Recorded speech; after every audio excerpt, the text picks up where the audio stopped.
Tu veux savoir comment on vit? Regarde les enfants. Tu sauras. Vis comme un enfant. C'est que ça, c'est que de la vie. Et le sérieux que tu rajoutes dessus, c'est de la peur. L'angoisse du contrôle que tu pourras pas avoir sur la vie. Tout simplement parce que le contrôle et l'angoisse sont les deux faces d'une même pièce, tout simplement.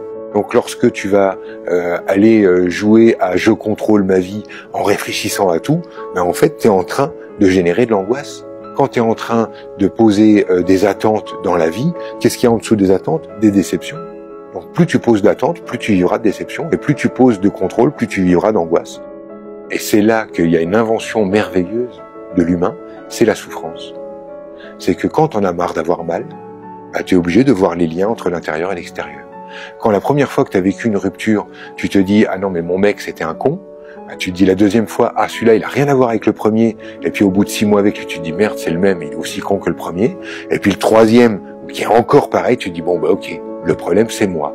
Donc c'est grâce à la souffrance que tu finis par redevenir le propre créateur de tes circonstances et d'arrêter de remettre dans l'extérieur la faute qui en fait n'est pas une faute. Donc c'est grâce à la souffrance que tu finis par être maître de ta situation. Parce que sinon tu veux pas bouger, tu veux juste avoir raison.